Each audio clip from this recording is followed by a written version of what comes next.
मौत को समझा है गाफिल इख्तिताम जिंदगी, मौत को समझा है गाफिल इख्तिताम जिंदगी, दर हकीकत मौत है सुबह दवाम जिंदगी।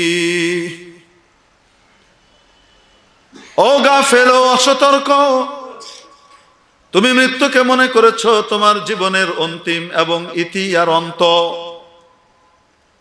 বাস্তবিক পক্ষে মৃত্যু হলো, মরণ হলো চিরস্থায়ী জীবনের সকালবেলা।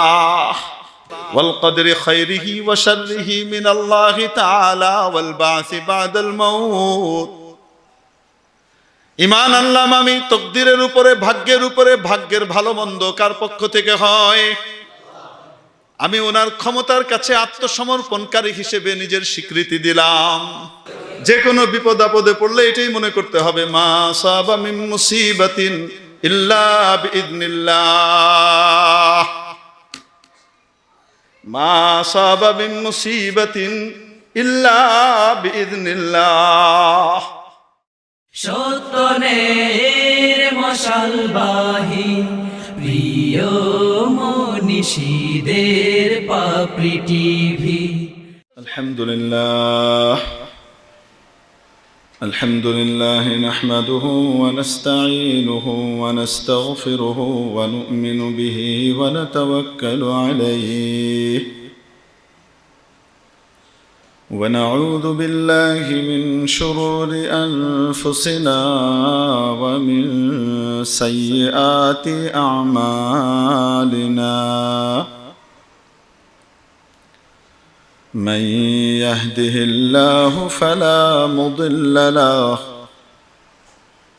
ومن يضلل فلا هادي له، ونشهد أن لا إله إلا الله وحده لا شريك له، ونشهد أن سيدنا وسندنا وحبيبنا وحبيب ربنا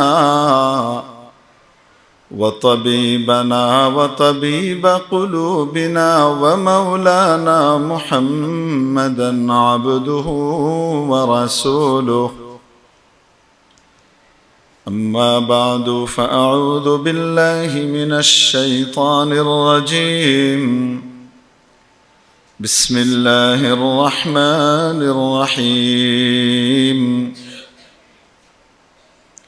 تبارك الذي بيده الملك وهو على كل شيء قدير، الذي خلق الموت والحياة ليبلوكم أيكم أحسن عملا، ليبلوكم أيكم أحسن عملا وهو العزيز الغفور، صدق الله مولانا العظيم। উপস্থিত উম্মতের মাথার মুকুট, ওয়াজিবুল ইহতারাম হাদারাতে উলামায়ে কেরাম, ভবিষ্যৎ ওয়ারাসাতুল আম্বিয়া, আজিজ তালাবা, সর্বস্তরের ধর্মপ্রাণ ধর্মভীরু তাওহীদি জনতা, পর্দার আড়ালের পরম শ্রদ্ধেয়া মা ও বোনেরা, আল্লাহু আকবার কবীরা। যে জাতি তার ইতিহাস ভুলে যায়, যে জাতি তার অতীত ভুলে যায়, সে জাতি ধ্বংস হয়ে যায়। আর যে জাতি তার অতীত মনে রাখে আর ইতিহাস মনে রাখে, সে জাতি সফল কাম হয়, আল্লাহ তাআলার পক্ষ থেকে রিওয়ার্ড প্রাপ্ত হয়, পুরস্কার লাভ করে। এই কথা বোঝাতে গিয়ে হাদিস শোনাতে লাগলেন যে অতীতের কোন এক উম্মতের কাছে আল্লাহ তাবারাকা ওয়া তাআলা তিন ব্যক্তির কাছে এক ফেরেশতাকে পাঠালেন। তাদের পরীক্ষা নেয়ার জন্যে, পরীক্ষা কাকে বলে, পরীক্ষার ফলাফল কি হবে, এই সব কিছুই আল্লাহ তাবারাকা ওয়া তাআলা জানেন। কিন্তু পরীক্ষার উদ্দেশ্য, এখান থেকে আমি কিছুক্ষণের জন্য একটু সরে যাই, পরে আবার আসব। আল্লাহ তাআলা যখন কারো পরীক্ষা নিতে চান, দুনিয়ার পরীক্ষকের মতো হয় না সেটা। দুনিয়ার পরীক্ষক জানে না যে তার ফলাফল হুবহু কি দাঁড়াবে, কিছুটা হলেও সন্দেহ সংশয় থাকে। কিন্তু আল্লাহ তাবারাকা ওয়া তাআলা কার কি ফলাফল হবে এটা একদম খুঁটি নাটি সবকিছু সহকারে পরিপূর্ণভাবে জানেন। যে আয়াতে কারিমা আমি তেলাওয়াত করেছি আপনাদের সামনে, সে আয়াতে কারিমায় ফিরে আসি, পরে আবার এখানে আসবো ইনশাআল্লাহ। সূরা মুলকের প্রথম 2 আয়াত আমি আপনাদের সামনে তেলাওয়াত করেছি। এই আয়াতের মধ্যে আমার আজকের আলোচনার অংশ, বিশেষ একটা অংশ, সবটুকু নয়। আল্লাযী খালাকাল মাউতা ওয়াল হায়াতা লিয়াবলুয়াকুম আইয়ুকুম আহসানু আমালা। সে মহা ক্ষমতাবান স্রষ্টা, যিনি যা চান তাই করতে পারেন, যা চান তার উপরেই পূর্ণ ক্ষমতাবান। সেই মহান স্রষ্টা তিনি, যিনি সৃষ্টি করেছেন মরণ এবং জীবনকে, যেন তোমাদের পরীক্ষা নিয়ে নিতে পারেন যে তোমাদের মধ্যে কে উত্তম আমলকারী হয়। যিনি সৃষ্টি করেছেন মরণ এবং জীবন, আল মাউতা আল্লাযী, যিনি খালাকা, সৃষ্টি করেছেন, আল মাউতা মরণ, ওয়াল হায়াতা এবং জীবন। আপনারা জানেন একজন মানুষের মৃত্যু আগে আসে না তার জীবন আগে আসে? জীবন আসে আগে, মরণ আসে পরে। অথচ আল্লাহ তাআলা মরণের কথা বললেন আগে, জীবনের কথা বললেন পরে। কেমন উল্টো মনে হয়? আল্লাহ তাআলা কি উল্টো বলতে পারেন? আল্লাহ তাআলা উল্টো বলেন না, আমাদের বুঝ বুদ্ধির ভিতরে উল্টা পাল্টা থাকে। মুফাসসিরিনে কিরাম লিখেন, এখানে মরণ মানে দুনিয়ার মরণ, জীবন মানে আসল জীবন, যেই জীবনের পরে কোনো মরণ নাই। যেই জীবনের পরে আর কোনো মরণ নাই, চিরকালের জীবন, সেই জীবন কি দুনিয়ার না আখিরাতের? আসল জীবন কোনটা, দুনিয়ারটা না আখিরাতেরটা? রব্বুল আলামিন এজন্য যেটা আগে সেটা আগে, যেটা পরে সেটাই এনেছেন।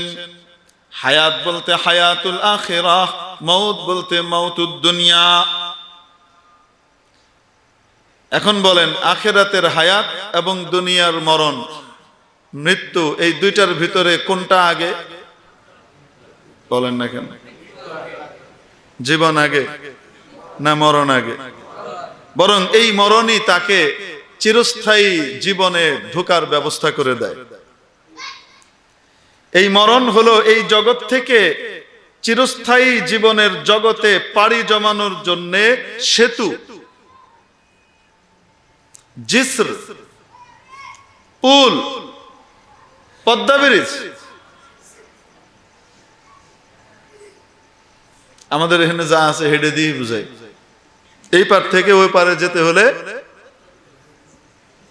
ব্রিজ, এই ব্রিজে উঠলে এই ব্রিজ অটোমেটিক চলে, আপনাকে চলা লাগবে না। বিভিন্ন দেশের বড় বড় এয়ারপোর্টে গেলে বা অনেক বড় শপিং কমপ্লেক্স বা মলে গেলে যেমন এসকেলেটর উপরের দিকে চলে না, এরকম ওয়াকিং এসকেলেটরও আছে। ওখানে আপনি দাঁড়াবেন, অটোমেটিক আপনাকে হাঁটিয়ে নিয়ে এসে চলে যাবে, আপনার কিছু করা লাগবে না। তো মরণ হলো এমন এক সেতু, যে সেতুতে পা দিলে আস্তে করে অটোমেটিক কোথায় চলে যায়।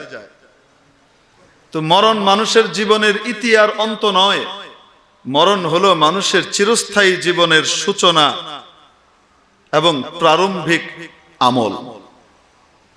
मौत को समझा है गाफिल इख्तितामे जिंदगी, मौत को समझा है गाफिल इख्तितामे जिंदगी, दर हकीकत मौत है सुबह दवामे जिंदगी। ও গাফেল ও অসতর্ক, তুমি মৃত্যুকে মনে করেছো তোমার জীবনের অন্তিম এবং ইতি আর অন্ত। বাস্তবিক পক্ষে মৃত্যু হলো, মরণ হলো চিরস্থায়ী জীবনের সকালবেলা। ওখানকার সুবে সাদিক হলো মরণ। তাহলে চিরস্থায়ী জীবন এবং দুনিয়ার মরণ, এ দুটোর মধ্যে কোনটা আগে? জীবন আগে না মরণ আগে? তাই মাওলা ঠিকই বলেছেন, আল্লাযী খালাকাল মাউতা ওয়াল হায়াতা, যিনি তৈরি করেছেন, সৃষ্টি করেছেন মরণকে এবং জীবনকে। দ্বিতীয় ব্যাখ্যা, জীবন দুনিয়ার জীবনই উদ্দেশ্য, মরণ দুনিয়ার মরণই উদ্দেশ্য। মুফাসসিরিনে কিরামের এই তাফসীর যখন আসে, তখন সেই আগের প্রশ্ন পুনরায় ফিরে আসে। বুঝাতে পারি নাই? যদি দুনিয়ার জীবন উদ্দেশ্য হয়, তো তাহলে জীবন আগে দুনিয়ার মরণ পরে, আল্লাহ তাআলা উল্টিয়ে দিলেন কেন? দুনিয়ার জীবন দুই রকম। এক রকমের জীবন সুখের জীবন, আরেক রকমের জীবন দুঃখের জীবন। এক রকমের জীবন শান্তির জীবন, আরেক রকমের জীবন অশান্তির জীবন।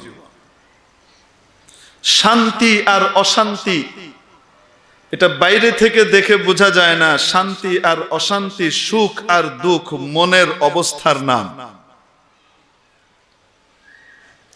হযরত মাওলানা ওমর সাহেব পালনপুরি রহমতুল্লাহ আলাইহি তবলিগের বহুত বড় একজন বুজুর্গ আলিম ছিলেন, দারুল উলুম দেওবন্দে ফার্স্ট হয়েছিলেন।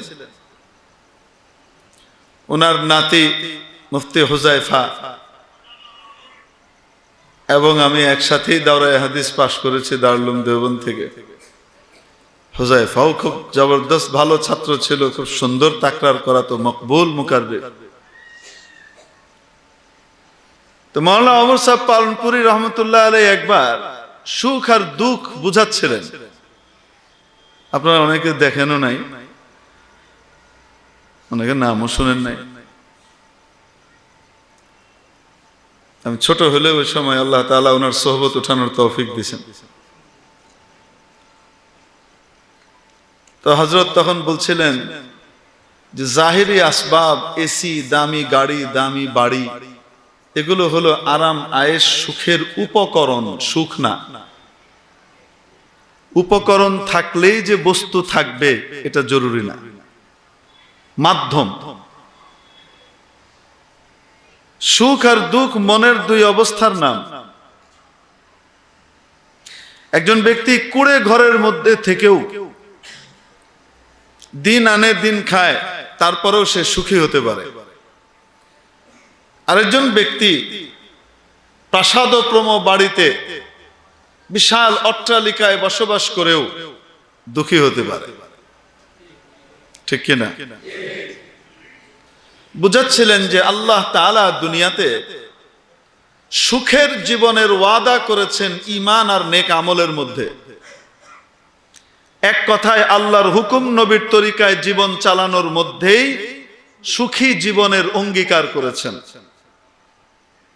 সূরাতুন নাহলের গালিবান ৯৭ নম্বর আয়াত আল্লাহ তাবারাকা ওয়া তাআলা ইরশাদ করেন, মান আমিলা সালিহাম মিন যাকারিন আও উনসা ওয়া হুয়া মুমিন, মান আমিলা সালিহাম মিন যাকারিন আও উনসা ওয়া হুয়া মুমিনুন ফালানুহয়িয়ান্নাহু হায়াতান তাইয়্যিবাহ।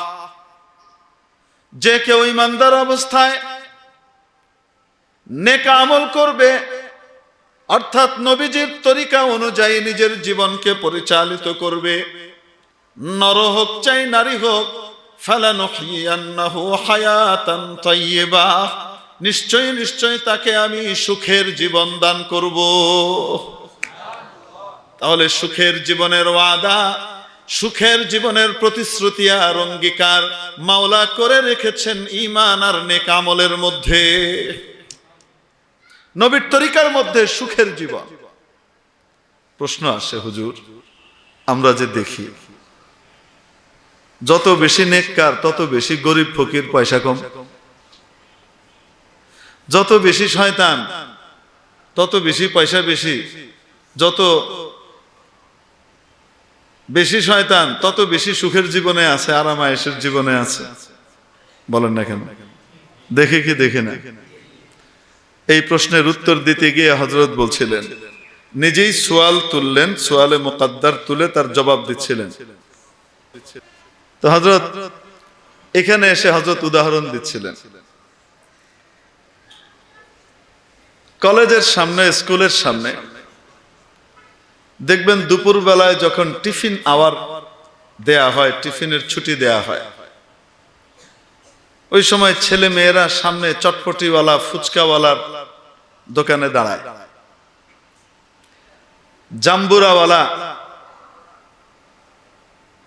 জাম্বুরা আর বাতাবি লেবু ছিলে সেটার মধ্যে শুকনো মরিচের ফাঁকি গুঁড়ো করে দিয়ে লবণ দিয়ে মাখিয়ে ঝালে আর নুনে জহর করে তারপরে বিক্রি করে। আমড়াওয়ালা আমড়া কেটে তার মধ্যে কাসুন্দি দিয়ে শুকনো মরিচের গুঁড়ো টুড়ো আর মোটা মোটা দিয়ে তারপরে ওটা বিক্রি করে, করে কিনা? তো ছেলেরা মেয়েরা ওখানে দাঁড়িয়ে দুজনে মিলে কি খায়? এই বাতাবি লেবু আর জাম্বুরা খাচ্ছে। আমাদের বাংলা ভাষায় ওনার কথা তর্জমা করে দিই। চৈত্র মাসের দুপুরে, গ্রীষ্মের এক দাবদাহের দুপুরের মধ্যে দাঁড়িয়ে, প্রচন্ড গরমের মধ্যে শরীর ঘামছে, তার মধ্যে দাঁড়িয়ে তারা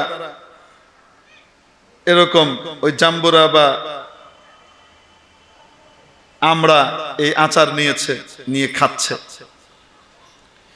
এত ঝালের ঝাল, এই ঝালের কারণে জিভ পুড়ে যাচ্ছে, নাক দিয়েও রস নাজিল হচ্ছে, চোখ দিয়েও পানি পড়ছে, আর অবস্থা কি মুখে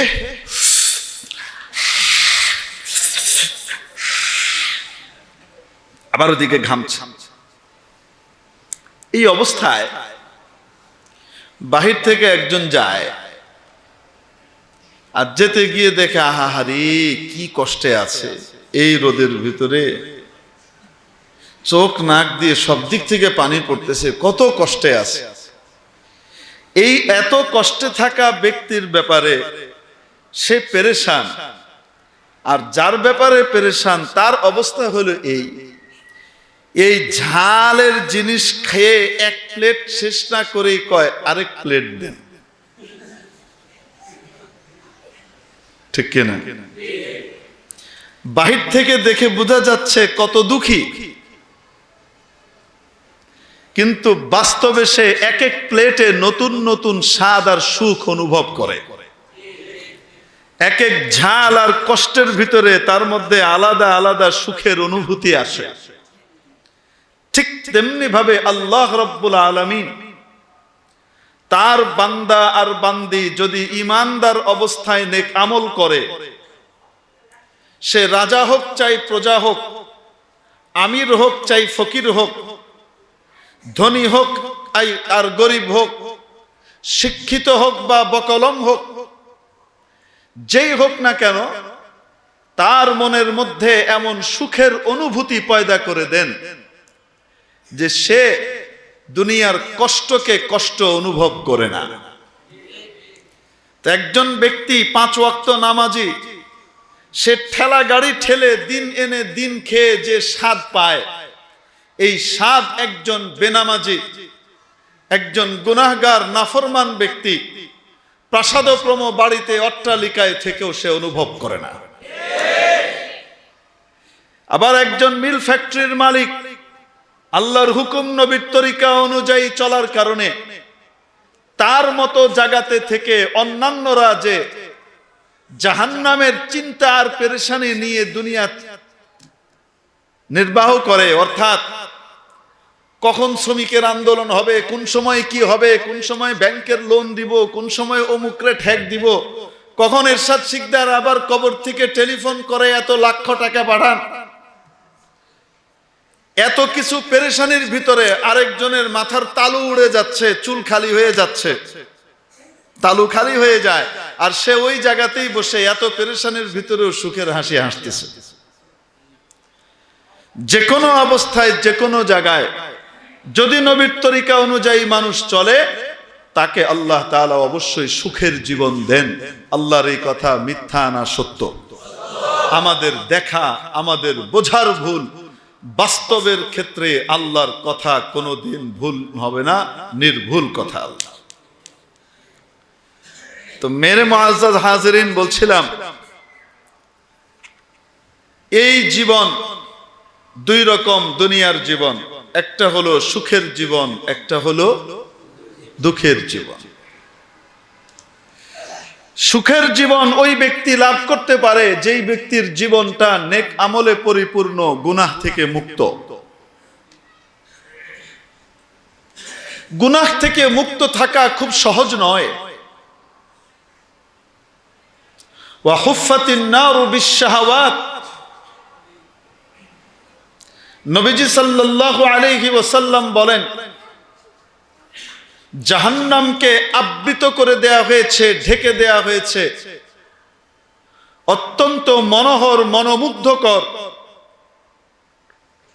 হৃদয়গ্রাহী বস্তুগুলোকে দিয়ে, মারগুব এবং পছন্দের জিনিসগুলো দিয়ে জাহান্নামকে ঢেকে রাখা হয়েছে। গান শুনতে মজা লাগে, ড্যান্স দেখতে কার না ভালো লাগে, চোখের অপব্যবহার করতে কার না মজা লাগে, আল্লাহর নাফরমানি করতে কার না ভালো লাগে, গুনাহের কাজগুলো করতে ভাল লাগে, মন চায়। ইবাদতের কাজ করতে মন কম চায়। মানুষের মধ্যে বিপরীত দুটি সত্তাকে আল্লাহ দিয়ে রাখেন, একটা জান্নাতের দিকে টানে আর একটা জাহান্নামের দিকে টানে। নফস, নফসে আম্মারা মানুষকে বাজে কাজে উদ্বুদ্ধ করে, তার কাছে ওগুলোকেই সুশোভিত করে দেখায়। আর রূহ মানুষকে জান্নাতের দিকে টানতে চায়। যার শক্তি বেশি হয় সে জয়ী হয়।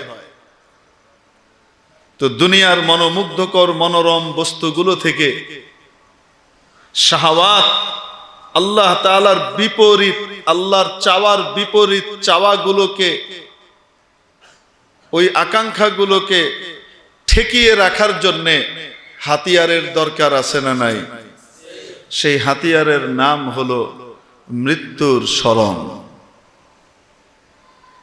কোন ব্যক্তি যখন উপলব্ধি করে আমি এখন খাচ্ছি, আমার এই খাওয়াটাই শেষ খাওয়া হতে পারে, সামনে আর নাও খেতে পারি, আমি এখন এশার ওয়াক্ত পার করছি, এটাই হয়তো আমার জীবনের শেষ কোন নামাজের ওয়াক্ত, ফজরের ওয়াক্তটা হয়তো আমি নাও পেতে পারি, তাহলে সে ব্যক্তি আল্লাহর কাছে যাওয়ার জন্য সব সময় প্রস্তুত থাকবে এবং সে নামাজের জন্য প্রতিবন্ধক যত কিছুই থাক না কেন সেগুলোকে ফেলে দিয়ে আগে নামাজটা আদায় করবে।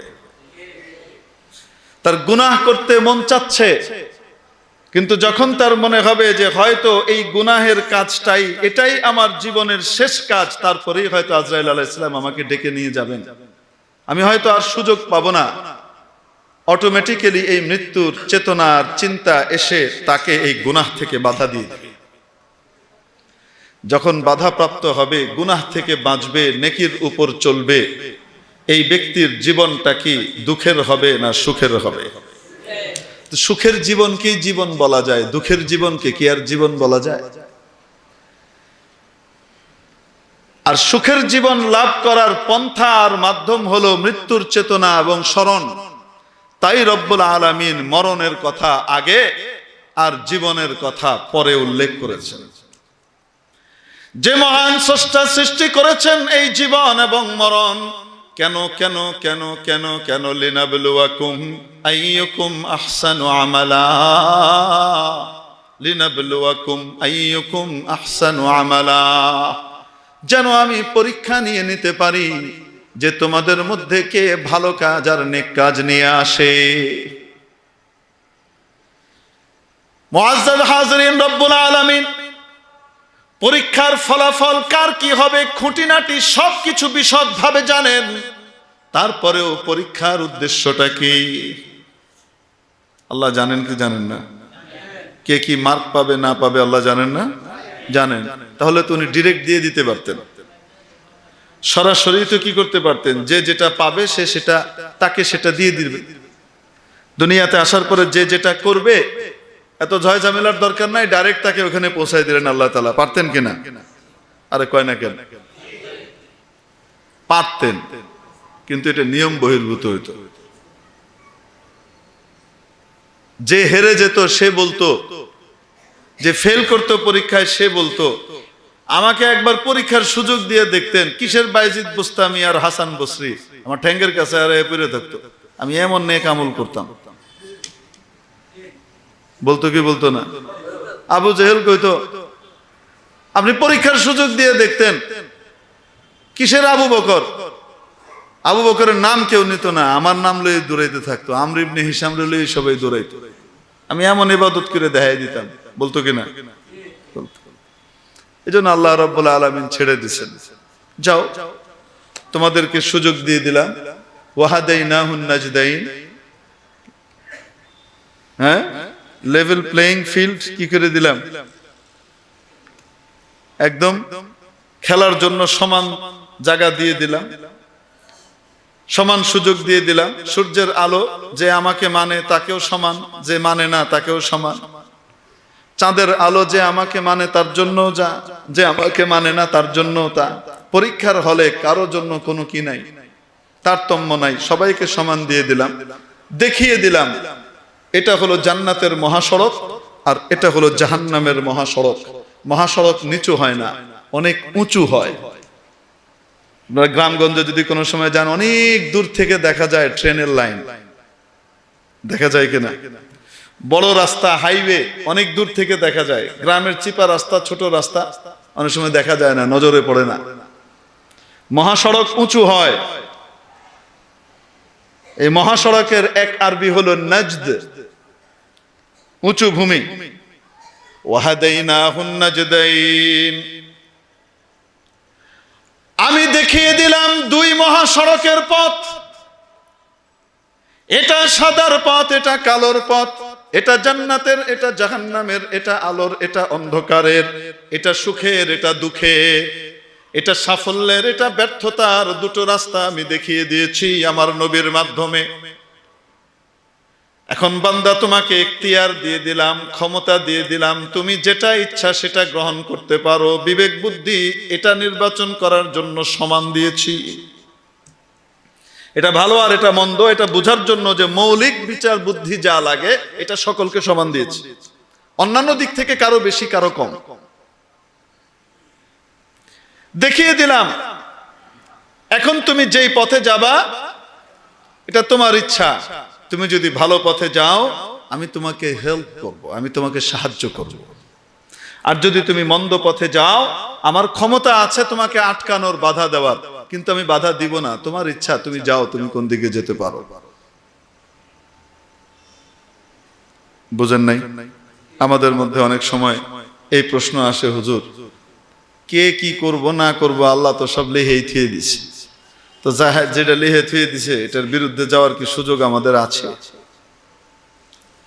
তখন জাহান্নামের কাজ করি, এটা আমার কি দোষ? আল্লাহ লিখে রাখছেন তাই করি। বলেন নাউজুবিল্লাহ। আল্লাহ তাআলাকে আপনাকে আদেশ করেছেন জাহান্নামের কাজ করার জন্য? বাধ্য করেছেন তুই জাহান্নামের কাজ করো, বাধ্য করেছেন? হুজুর উনি তো লিখে রাখছেন, তো ডাক্তারও তো লিখে দেয়, ডাক্তার লিখে দেন রোগীর আয়ু আর 3 মাস 10 দিন। যে অবস্থা দেখা যাচ্ছে রিপোর্ট বলতেছে কয় মাস 10 দিন?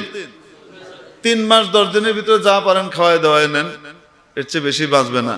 ঠিক 3 মাস 10 দিনের মাথায় ব্যক্তি ইন্তেকাল করলে আত্মীয় স্বজন সব গিয়ে কোর্টে কেস করে ডাক্তারের বিরুদ্ধে।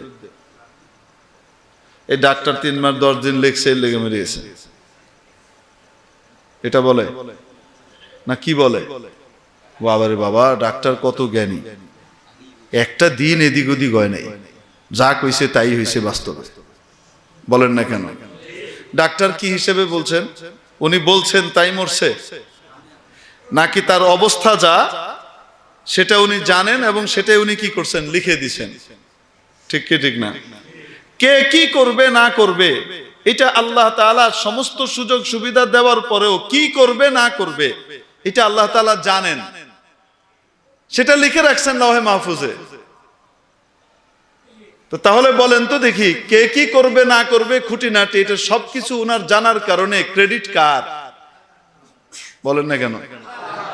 লিখে রাখার কারণে আমরা ওইটা করি, নাকি আমরা যেটা করব ওইটা আল্লাহ কি করছেন?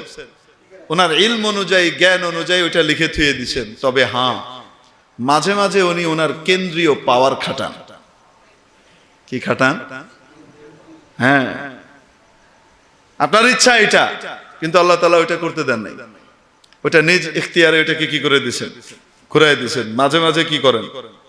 হস্তক্ষেপ করেন। কেন? উনি যে ক্ষমতাবান এটা যেন তোমার মাথায় থাকে, নাহলে তুমি তো ভুলে যাবা, তুমি মনে করবা তুমিই সব। বুঝাইতে পারি নাই?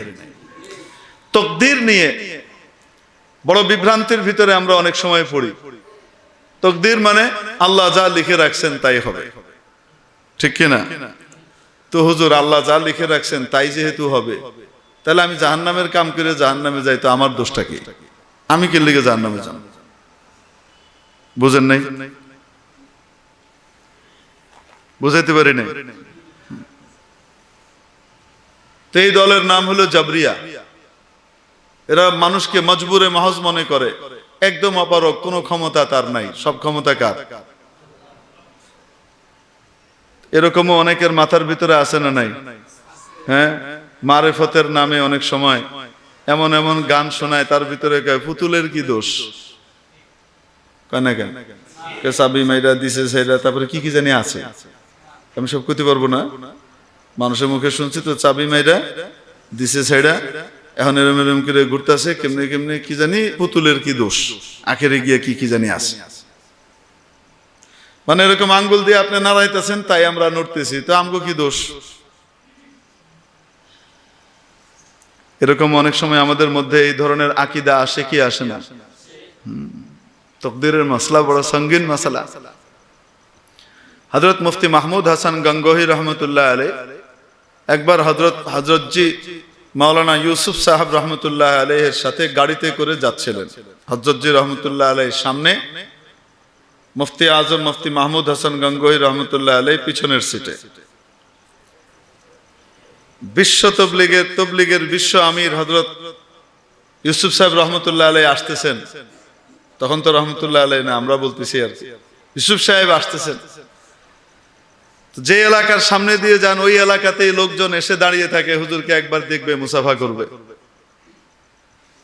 এবং হুজুরের সুযোগ থাকলে মুসাফা করে নেন।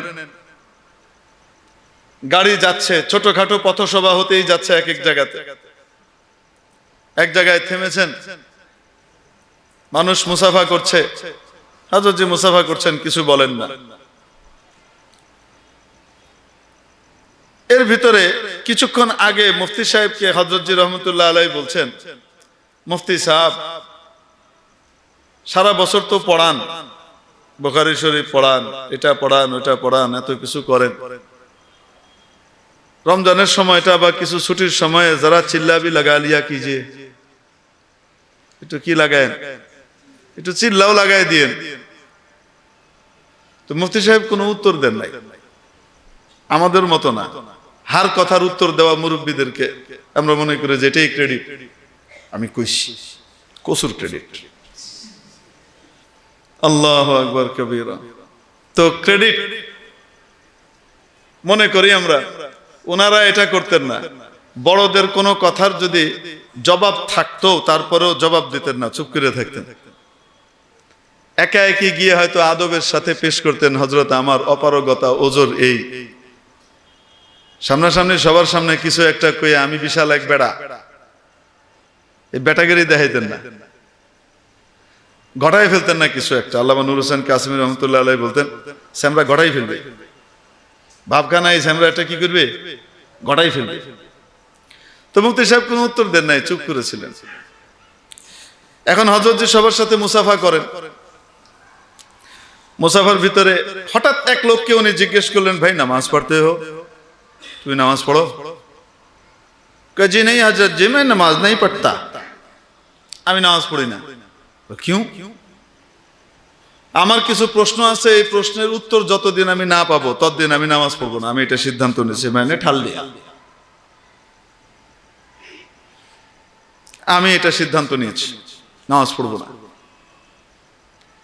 হযরত জি যেহেতু গযীরুল ইলম ছিলেন, আমানিল আখবারের মুসান্নিফ, হায়াতুস সাহাবার মুসান্নিফ, হায়াতুস সাহাবা পড়তে গেলে দাঁত ভেঙে যায়।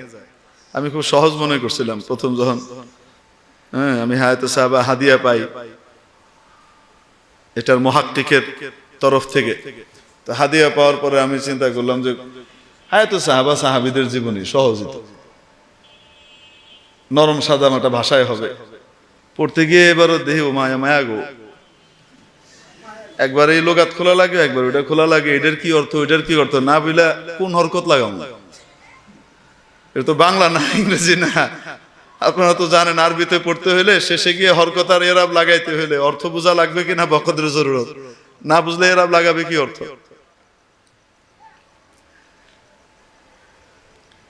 এই কঠিন কঠিন কিতাবগুলা হযরত কি করেছেন, লিখেছেন, বহুত বড় আলিম। তো নিজের ইলমের উপরে মাশাআল্লাহ জবরদস্ত কি আছে, আত্মবিশ্বাস আছে। তো উনি বলেছেন क्या सवाल है बताओ, কি প্রশ্ন তোমার বলো। তো সে বলতেছে আজি হযরত জি हमें तो गुमराह करता है शैतान, আমাদেরকে তো গুমরাহ করে কে, शैतान को गुमराह किया किसने।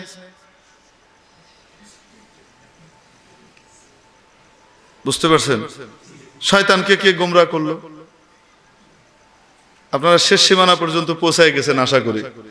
এর প্রশ্নের উদ্দেশ্য কি, কি উদ্দেশ্য, তারে গুমরাহ করছে কেডা, হে বেটার উদ্দেশ্য হলো আমাদেরকে শয়তান গুমরাহ করে, আর শয়তানকে আমাদের পিছনে লেলায় দিছে কে, তো আমরা উল্টা পাল্টা কাম করলে এটার জন্য দায়ী কেডা, এর কথার উদ্দেশ্য হইলো এটা। আমাদেরকে গুমরাহ করে শয়তান, জাহান্নামের পথে নেয় শয়তান। তো শয়তানকে জাহান্নামের পথে কে নিল, শয়তানকে কে গুমরাহ করলো। হযরত জি রহমতুল্লাহ আলাইহি বলতেছেন ভাই ऐसे सवालात नहीं करने चाहिए, এই ধরনের প্রশ্ন করতে নাই। কে नहीं जी जवाब नहीं मिलेगा तो मैं नमाज नहीं पढ़ूंगा। কোন হুজুর দিতে পারে নাই, আপনিও পারেন নাই, বুঝছি, আমি নামাজ পড়ব না। এখন হযরত জি কি বলবেন, তাকে কিভাবে বুঝাবেন চিন্তা করতেছেন। তো পিছন থেকে মুফতি সাহেব বলতেছেন হযরত ইজাজত हो तो मैं जवाब दे दूं, আপনার অনুমতি হলে আমি একটু জবাব দিয়ে দিই। তো বলেন জি জবাব दीजिए। এখন ডেকে বলতেছেন ভাই চাय पीते हो, চা খাও। कहा जी चाय तो पीते हैं। कि ठंड या गर्म, ठंडा चा पान करो ना गरम खाओ। कहा जी चाय कभी ठंडी पी जाती है तो गर्म ही पी जाती है, गरम चा खाओ। कहे हाँ। तो चा केमने गरम है, केमने बनाओ। চুলার ভিতরে ডেকচি বসাইতে হয়, তারপরে ওখানে পানি দিতে হয়, দুধ দিতে হয়, নিচে আগুন জ্বলে, তা আগুন জ্বালানোর পরে আগুন চাকে গরম করে। हजरत मुफ्ती साहब एक बार प्रश्न कर लें, अच्छा ये बताओ चाय को गर्म करता है, गर्म करती है आग, आग को गर्म किया किसने। चाके तो गरम करे आगुन, आगुन के गरम करे केड़ा। कहा जी आग तो खुद ही गर्म है, আগুন কি ওটা তো অটোমেটিক গরম, ওটা স্বতন্ত্র গরম, ওরে গরম করা লাগে না। কয় না কেন? তো মুফতি সাহেব বললেন हमें गुमराह करता है शैतान और शैतान खुद गुमराह है। আমাদেরকে গুমরাহ করে শয়তান, আর শয়তান নিজেই গুমরাহ, তাকে গুমরাহ করার জন্য কেউ লাগে না। আপনারা যারা কানা এবং সরার মাঝখানে ফারক জানেন, কানা মানেও হওয়া হয়েছে, সরা মানেও হয়েছে। কাইনুনাত সাইরুরাত একই অর্থ, কিন্তু দুটার ভিতরে পার্থক্য আপনারা সার্বমিয়াতিল আমিলের ভিতরে পড়ে আসছেন না আসেন নাই? পড়েন নাই? একটা হলো এই কানার আগেও যা পরেও তা, আগেও যা পরেও তা, এটার জন্য কানা। আর আগের অবস্থা থেকে নতুন অবস্থা তৈরি হয়েছে, এটার জন্য কি আসে? সরা। এজন্য বলা হয় সরা জাহিলুন আলিমান, সরা যাইদুন আলিমান। যায়েদ আলেম হয়েছে, মানে সে আগে আলেম ছিল। বলেন না কেন? আগে আলেম ছিল না, আগে জ্ঞানী ছিল না, পরবর্তীতে জ্ঞানী। আর কানা ব্যবহার হয় পরবর্তীতে যেটা আগেও সে সেইটাই। তো আল্লাহ তাআলা শয়তানের জন্য যে শব্দ ব্যবহার করছেন কোরআন শরীফে, এটা কি সারা মিনাল কাফিরিন না কানা মিনাল কাফিরিন? ও পরেও শয়তান ছিল, আগেও শয়তান। ওরে আমি বাইর করার আগেও শয়তান ছিল, পরেও শয়তান, শুধু প্রকাশ পাইছে, বুঝাইতে পারি নাই। তো মুফতি সাহেবের উত্তরের ভিতরে কোনো ভুল আছে? মুফতি সাহেব আরো উত্তর দিছেন, সময় নাই এখন বলবো না। এখন সে কয় আজি ঠিক হ্যাঁ मैं नमाज पढ़ूंगा। तो हजरत जी रहमतुल्लाह अलैह যখন গাড়ি চলা শুরু হয়েছে, তো হজরত জি বলতেছেন মুফতি সাহেব আপনি তো কামাল कर दिया, আপনি তো জবরদস্ত এক উত্তর দিছেন। তো বলার সাথে সাথে পিছন থেকে মুফতি সাহেব বলতেছেন আজি हजरत जी इस जैसे कामों के लिए हम जैसे कुछ लोगों को छोड़ दिया करें, हर एक चिल्ले में निकल जाएंगे तो कैसे होगा। হযরত এই সমস্ত কাজের জন্য আমাদের মতো কিছু লোকরে কি করে দেন, ছেড়ে দেন, যারা এই সমস্ত কাজ করবে। যে যেমন তারে মুগুর এরকম টাইট মতো দিবে। আপনি তবলিগের মেহনত নিয়ে আসেন, এই পেশার ভিতরে গরম কথা কোন যাব না। ইলিয়াস রহমতুল্লাহ আলাইহি শিখাই দিয়েছেন, এনে গরম কোন যাব না, সবসময় কি কইতে হইব? নরম কইতে হইব। কিন্তু মাঝে মাঝে গরম লাগে কি লাগে না? এই গরমটা কইব কেডা? সবাই তবলিগ ওয়ালা হয়ে গেলে তো মুশকিল। সবাই তবলিগে যোগ দিয়ে দিলে তারপরে কইব তবলিগ ওয়ালারা গরম কথা কয়, ঠিক কিনা? এই তবলিগ ভালো না, তবলিগ বন্ধ করো। তবলিগ তো সবার দুয়ারে যাইতে হবে, এজন্য ওদের উসুল হলো নরম কথা কওয়া। তো কিছু লোক গরম কথা কওয়ার জন্য তবলিগের বাইরেও দিনের খেদমত করার দরকার আছে না নাই? মুফতি সাহেব এই কথাটাই বললেন। মুফতি সাহেব আরো উত্তর দিছেন, ওইটা শুনলে বুঝবেন যে গরম উত্তর দিছে কি দেয় নাই। তো যাই হোক, মানুষ এই তকদিরের মুআমালাতে এই ঝামেলায় পড়ে কি পড়ে না, যে আমার কি দোষ, সব তো আল্লাহ লিখে রাখছে। এই ভুল ভ্রান্তির সূচনা আমাদের কিছু গলত তরজমার কারণেও হয়। সেটা কি? আল্লাহর হুকুম ছাড়া কিচ্ছু হয় না, একটা গাছের পাতাও পড়ে না, বলি কি বলি না? হ্যাঁ, আল্লাহর অনুমোদন ছাড়া পড়ে না, কিন্তু আল্লাহর হুকুম ছাড়া পড়ে না এরকম না। কোরআনে কারীমের ভিতরে আল্লাহ তাআলা কি বলছেন? ওয়ামা তাসকুতু মিন ওয়ারাকাতিন ইল্লা ইয়া'মুরু বিহা ইল্লা ইয়া'লামুহা। একটা পাতাও যদি পড়ে তো সেটা কে জানেন? তা আমি আপনি গোপনে যত গুনাহ করি না কেন সেটা কে জানেন? কিন্তু আল্লাহ আমাকে আপনাকে গুনাহ করতে আদেশ করেন নাই। বুঝাইতে পারি নাই? তো এখন এই জাবরিয়াদের কবল থেকে বাঁচাইতে গিয়া যখন দেখছে যে আরে আল্লাহর উপরে সব দোষ চলে আসে, আমার কি দোষ? আল্লাহ আদেশ করছে, সব লিখে রাখছে, এর লেগেই তো আমি জাহান্নামের কাম করছি, আমার কি দোষ? এটা যখন এই পার্টি তৈরি হইলো যে বান্দার কোনো ক্ষমতা নাই, সব ক্ষমতা কার? আল্লাহ। তো এটার দ্বারা দোষ কার উপরে পড়ে গিয়ে? বলেন না কেন? অথচ আল্লাহ কি দোষী? এই বাঁচাইতে গিয়ে নতুন এক ফেরকা তৈরি হইলো, তারা আবার আল্লাহর চেয়ে বেশি বুঝে, তারা আবার সাহাবীদের চেয়ে বেশি বুঝে। আল্লাহকে বাঁচাইতে যাইতেছে আল্লাহর মহব্বতেই, কিন্তু সাহাবীদের তরিকার উপরে না, নিজের মতো করে। তারা কি কইলো? বান্দার আল্লাহ বান্দারে কোনো ক্ষমতা কিছুই বাধ্য করেন নাই, সব ক্ষমতা বান্দার, আল্লাহর কোনো ক্ষমতা নাই। সব ক্ষমতা কার? বান্দার। এজন্য ভালো কাজ করলে সে জান্নাত পাবে, আর মন্দ কাজ করলে কি পাবে? তার নিজের কামের কারণে জাহান্নাম পাবে। এই পার্টির নাম কাদরিয়া। এই পার্টির নাম কি? কাদরিয়া। এই দুটেই গুমরা, দুটেই কি গুমরা। হুজুর তাহলে আসল কোনটা? হযরত আলী রাদিয়াল্লাহু তাআলা আনহুর কাছে কেউ গিয়ে জিজ্ঞেস করছে, হযরত তাকদীর কি একটু বুঝাই দেন তো, এটা তো বিরাট পেরেশানির জিনিস। এই তাকদীর বুঝতে গিয়ে তো বড় মুসিবতের ভিতরে পড়তেছি, কারণ আল্লাহর হুকুম ছাড়া কিছু হয় না। আল্লাহ সাহায্য না করলে নেক কাজ করতে পারবো না। তো আবার গুনার কাম করার কারণে আমি কেন জাহান্নামে যাব? তো আল্লাহর হুকুম এই করতেছি, এই মুসিবত বুঝবো কেমনে? হযরত আলী রাদিয়াল্লাহু তাআলা তাকে প্রথমে বললেন, বাহরুন আমিকুন লা তারিজহু। তাকদীর এমন এক গভীর সাগর, তল খুঁজে পাবা না, ডুব দিও না। আল্লাহর নবী যা বলছে অট্টুকের উপরেই থাকো, বিশ্বাস করো, বাস। আল্লাহকে ভালোবাসো, মহব্বত করো, আল্লাহ যা কইছে তাই আমি মানি, এটার উপরে থাকো, বেঁচে যাবা। অনেক সূক্ষ্ম জিনিস, তোমার মাথায় ঢুকবে না। তরিকুন মুদলিমুন লা তাসলুকহু। অন্ধকার রাস্তা, হাঁটতে যাও না, খাদে পড়বা, লাইট নাই, গর্তে বেরিয়ে যাবা, ম্যানহোল দিয়ে তলায় বেরিয়ে যাবা, তলায় পড়ে বুড়িগঙ্গায় বেরিয়ে যাবা। বুঝেননি?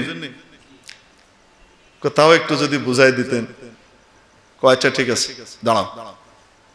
দাঁড়াইস, এক পা উঠাও, উঠাইছি, আরেকটা উঠাও। কেমনে উঠাও? উঠাও না, ওইটা উঠানোর তো ক্ষমতা নাই। কেন? করলে তো পড়ে যাবো। এই তাকদীর, এটাই হলো তাকদীর। আল্লাহ তাবারাক ওয়া তাআলা বান্দিকে জান্নাতের রাস্তা, জাহান্নামের রাস্তা পরিষ্কার করে দেখিয়ে দিয়েছেন, সাফ দেখিয়ে দিয়েছেন, ক্ষমতা দিয়ে দিয়েছেন, এখতিয়ার আর নির্বাচনের ক্ষমতা দিয়ে দিয়েছেন। তুমি যেটা ইচ্ছা নির্বাচন করতে পারো, তোমাকে এখতিয়ার দিয়ে দিলাম, তবে তুমি কি করবা এটা আমার জানা আছে, আমি তোমাকে বাধ্য করছি না। এখতিয়ার দিয়ে দিয়েছেন, ক্ষমতা দিয়েছেন। কিন্তু আবার মাঝে মাঝে নিজের কেন্দ্রীয় ক্ষমতাও প্রয়োগ করেন। বান্দা, তুমি যদি নেক কাজ করতে চাও, আমি তোমাকে হেল্প করব, আমার হেল্প ছাড়া তুমি পারবা না। আর যদি তুমি মন্দ কাজ করতে চাও, আমার ক্ষমতা আছে বাধা দেওয়ার, কিন্তু আমি বাধা দিব না। কারণ পরীক্ষার হল, তুমি উল্টা লিখতেছো, পরীক্ষক বলবে না উল্টা কেন লেখো, বলেন না কেন, তোমার এখতিয়ার। কিন্তু আল্লাহ তাবারাক ওয়া তাআলা ক্ষমতা রাখেন কি রাখেন না? বাধা দেওয়ার ক্ষমতা রাখেন কি রাখেন না? মাঝে মাঝে এটা প্রয়োগ করে দেখান যে আমি ক্ষমতা রাখি। বান্দা গুনাহের জন্য সর্বোচ্চ চেষ্টা করে সে সবকিছু রেডি করে তৈরি করে রেখেছে, আল্লাহ তাআলা চাচ্ছেন সে যেন গুনাহটা না করে।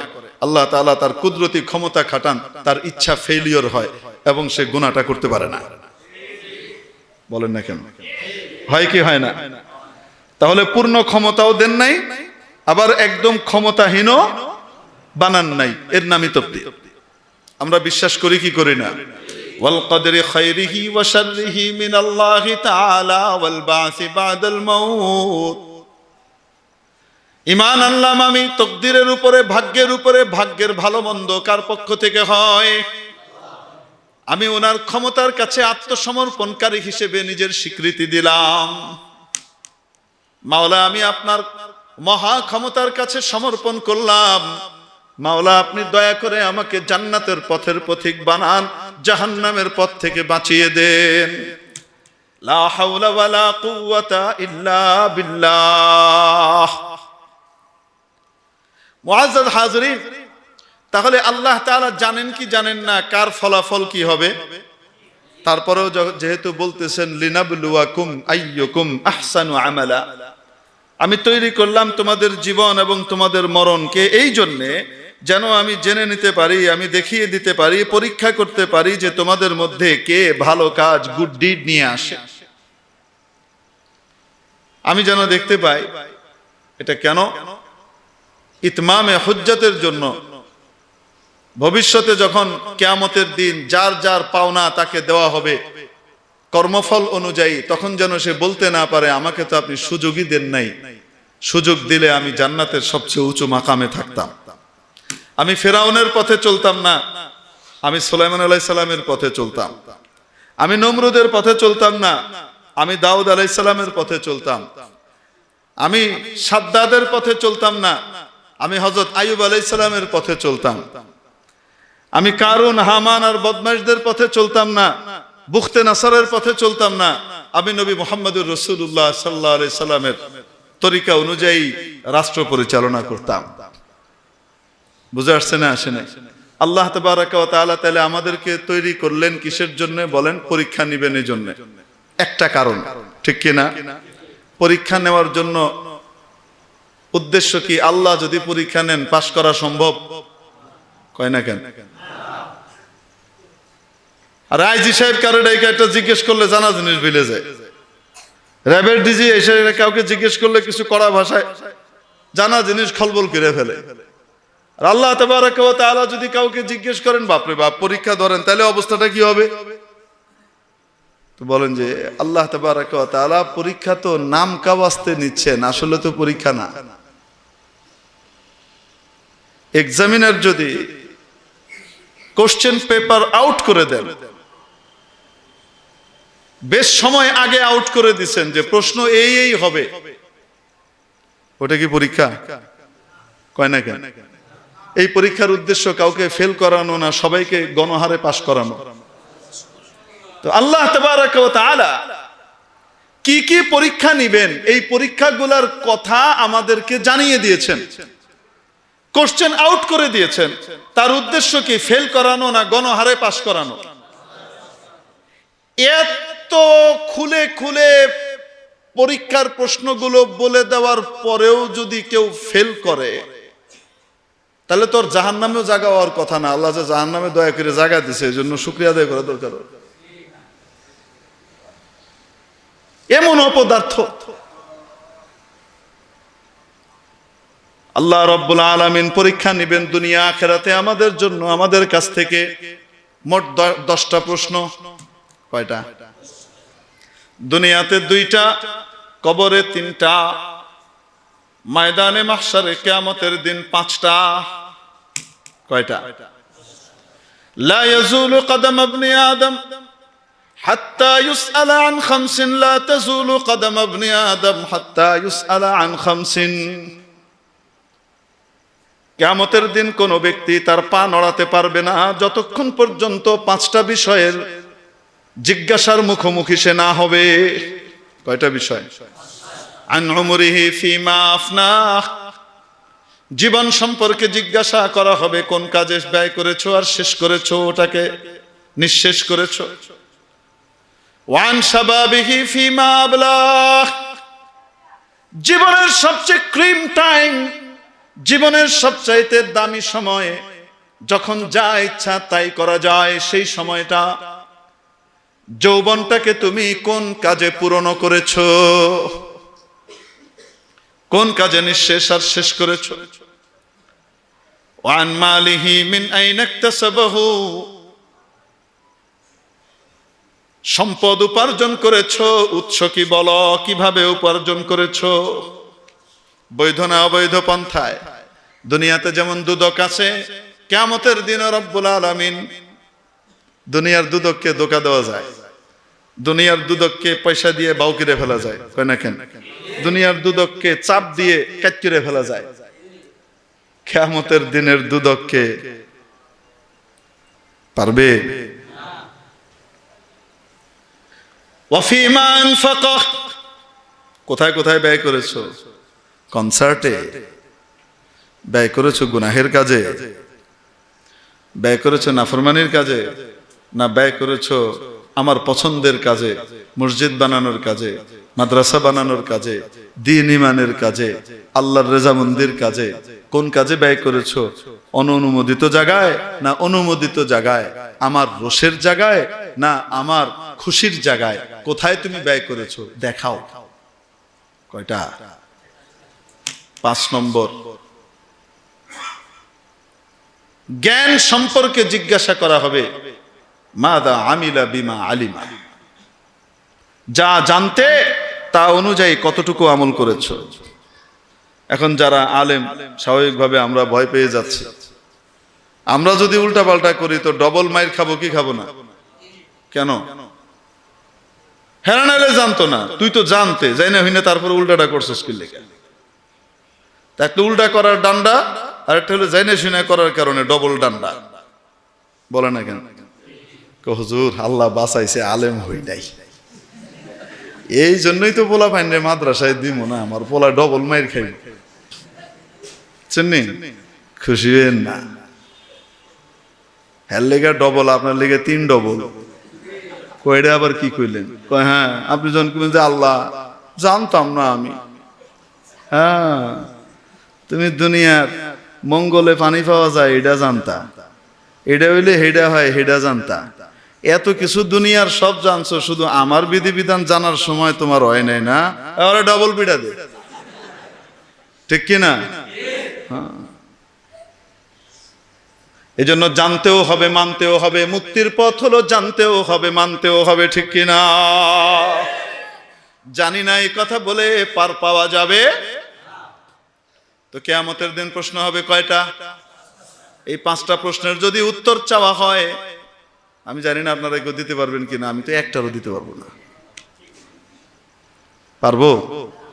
হুজুর তাহলে বিনা হিসাবে জান্নাতে যাইবে বলে বলে এত মানুষ বিনা হিসাবে জান্নাতে যাবে, তাইলে আবার হেগো হাদিস কয় ঠ্যাং লড়বো না 5 প্রশ্ন ছাড়া, তাহলে কেমনে হইব? হিসাব 2 রকমের হবে। এক রকমের হিসাব সামনে আনা হয়েছে। একজন জিজ্ঞাসা করতেছে, আপনার এই কি কি করছেন বলেন। আল্লাহ তাআলার সাথে সামনে আমল পেশ করা হয়েছে। আল্লাহ বলেন উত্তর দেওয়ার আগে কি যাও, এই হলো বিনা হিসাব। কিন্তু প্রশ্ন হবে, প্রশ্ন কি হবে?